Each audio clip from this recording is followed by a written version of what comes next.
Jefferson Drexler, and this is Parent Like You Mean It, the podcast where we talk about, well, parenting with purpose so that hopefully our kids will learn their purpose a little bit easier than we did.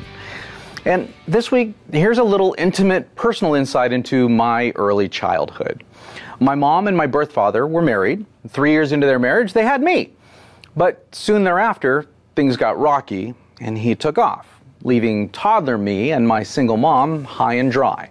Now, like many divorced dads of the 1970s, he'd dip in and out, taking me on play dates or ice cream-filled sleepovers. But those days didn't last long. By the time I was 3.5, my parents were divorced and my father's behavior became even more irresponsible and self-centered. When my mom remarried, he even, in a moment of relief, signed over his parental rights to my dad, allowing my dad to adopt me, but then also releasing my father from any responsibility whatsoever. From there, not only did my father walk out of my life until I hunted him down a decade later, but he also told his family, my grandparents, aunts, and uncles, that my mom had abducted me and that they'd never see me again. Needless to say, I've never had to invest in a world's greatest dad mug for him. But, and as Pee Wee said, everyone I know has a big but. If it weren't for my father, I wouldn't have a natural genetic inclination toward music. I'm a musician, and I love it. And he was in a band when he met my mom, and singers and musicians run throughout the generations of my bloodline. I also have an incredible family, aunts, uncles, cousins, and grandparents, many of whom still live in Hawaii, which really doesn't suck when it comes to family get-togethers. All thanks to my father. Well, shoot, I owe my very existence on this planet to him, which comes packaged along with his genetic habits and behaviors, both good and bad. I also have the deep emotional and psychological scars that come packaged with being abandoned at such a young age. It's really quite a teeter-totter dichotomy going on in my mind and heart. But so what's a guy supposed to do with all this? Well, I'm glad you asked. I turned to the Bible. Very briefly, I look at biblical heroes like King David, you know, the greatest king that Israel has ever known. And then I see the way that he had an affair with Bathsheba, killed her husband, and was really one of the worst dads to walk the planet. Yet the Bible was very clear that David was a man after God's own heart, and he's a hero of mine. And then there's Peter, the apostle that Jesus trusted so much, and who trusted Jesus so much that he got out of a boat to walk on water with the Son of God. Now sure, he only lasted a few steps, but that's a few steps more than any of the other 11 guys on board, or anybody ever since. But Peter also denied Christ, and he walked away from everything that Jesus had invested in him out of fear that Peter would be the next in line for crucifixion. The dude cussed out a group of people. Well, at least the Bible says that he swore and cursed, but we'll save using bad language for another episode. But he emphatically denied that he even knew who Jesus was. And then there's the self-proclaimed worst of them all, Saul, who we now know as the Apostle Paul, who literally hunted down and persecuted the early Christians. This, of course, was before he devoted his life to serving Jesus and began planting churches everywhere that he went. Yet, still, compared to these heroes and their incredible misdeeds, well, now that I think about it, maybe I do owe my father a world's greatest dad mug. Yet, it's very clear how I should approach all four of these men and how each of them affect my life. It's up to me to acknowledge their wrongdoings, but also consider all that I owe to them. David wrote some of the greatest poetry of all mankind, and he was in the genealogy of Jesus Christ himself. Peter began the Christian church after Jesus ascended to heaven, and Paul put his life on the line several times and literally spread the good news across the entire Mediterranean region. Oh, and he wrote half of the New Testament. The little things, right? And my father, well, he was not perfect. But the truth is, for better or for worse, I wouldn't even be here talking to you if it weren't for him. These four heroes of mine were incredibly flawed, but abundantly blessed men. Their examples have contributed to my life beyond measure over the years in regards to both how to live and what to avoid in life. And I pray that when my days come to an end, that I'll be able to hang out with all four of them in heaven. Which brings me to Disney Plus. I know, right? What could any of this have to do with Mickey Mouse? Well, over the course of Independence Day weekend, my hallways, bedrooms, backyard, and cars were filled with the rhythms, rhymes, and tongue twisters of Lin-Manuel Miranda's Hamilton. As a theater buff, I loved it. As a patriotic dad, I loved that my son started researching the full stories behind the musical. And as a subscriber, well, I was just happy to get my money's worth. Then came Monday. With Monday came the Twitter rants that called for Hamilton to be removed from the streaming service. When I saw hashtag cancel Hamilton trending, I seriously thought it was begun by either parents or siblings of people like my son who were playing it nonstop and were simply tired of hearing the show. But no.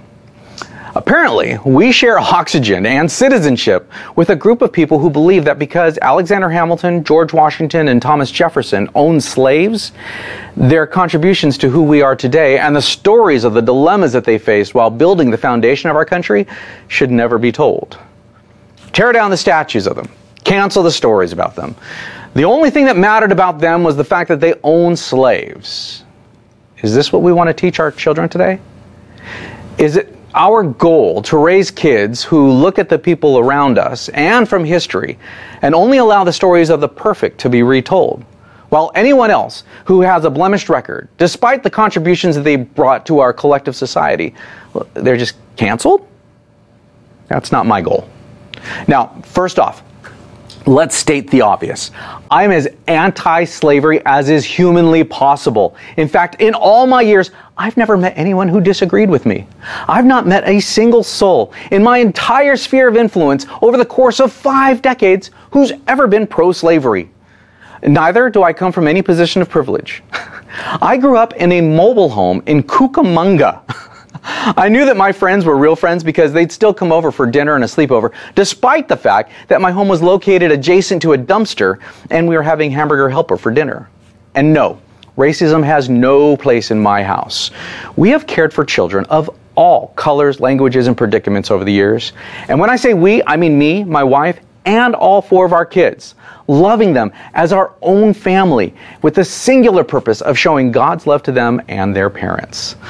So let's start there and then move on to what I will teach my kids. Firstly, I will continue to teach my kids that George Washington wasn't just the father of our nation, but in the words of his enemy, King George III, Washington was the greatest man in the world. Yes, he owned slaves, and he didn't have them freed until after his and Martha's deaths. But he also established a peaceful transition of national leadership that have stood strong for over 200 years, among too many other aspects of the freedoms that we live under to list in this already too long episode. Secondly, I will teach my sons that Thomas Jefferson, one, has a great name.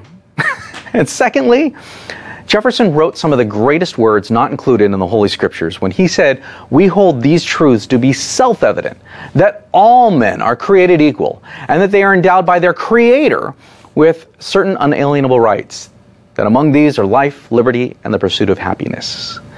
Did Jefferson put these words into perfect practice in his own life? No. But without his work, both here and abroad, none of us today would be enjoying the riches sprung from the freedoms and innate rights that he declared. The very fact that I'm allowed to say what I want without fear of being locked up, and that you have the freedom to agree or disagree, and we can even participate in public exchanges of ideas regarding all of this, this whole process stems from Jefferson's work. Then there's our first Treasury Secretary. How does an adulterous, self-centered, abrasive non-elect rise to the level of a hero and his face on the $10? Well, quite simply by setting up our national bank, establishing our nation's financial footing, not to mention writing the bulk of the Federalist Papers, which are considered one of the most important sources for interpreting and understanding the original intent of our Constitution. Did he apparently manage the books for a trading company that also traded people as commodities? It looks like it. Did he handle the Schuyler family slaves after marrying into the influential family? That seems likely.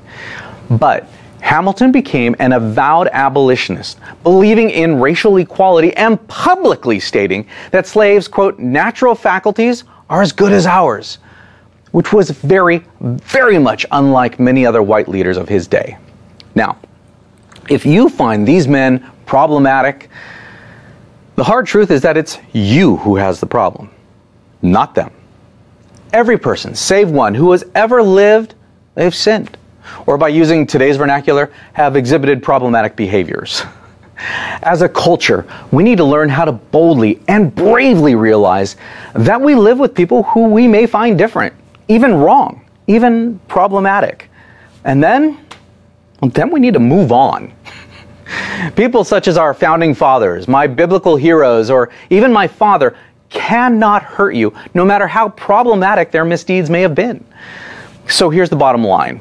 If anyone wants to go online and rant about how the music in Hamilton is simplistic, or that the raps don't even hold a candle to Tupac or even Travis Scott, fine. We can debate those options all day long. But to call for the cancellation of the musical because these American heroes, they had faults? All I can say is, drop your stones, guys, or else your glass houses are about to be shattered. You see, if I can look at the likes of my father, the apostles Paul and Peter, and King David as not only icons whose footsteps I strive to walk alongside, but also fallen men like me who are in dire need of God's grace and mercy, well then of course I have no logical choice but to put Washington, Jefferson, and Hamilton right there alongside them. And that's what I intend to teach my kids, that we all make mistakes. And some mistakes are huge, but we also have choices. We should choose to strive for what is righteous and just. Meanwhile, we should offer a handful of mercy rather than a fistful of cancel hashtags. Because the hard truth is that if our kids learn the lesson that a person's past sins make him irrelevant and even forever shameful, it won't take long before they completely kick their parents, their pastors, their coaches, and their teachers, not just to the curb, but over the cliff and into the abyss, leaving them with just their dim-witted peers leading the way and influencing their future. And while I absolutely love and adore my kids' friends, I make it a rule to avoid having a society molded from the minds of people who don't even have fully developed frontal lobes. That's how I roll. If you don't like it, blame it on my father, or our founding fathers, or our biblical fathers. Either way, I look forward to hearing your comments. For Parent Like You Mean It, I'm Jefferson Drexler. Thanks for watching. We'll see you next time.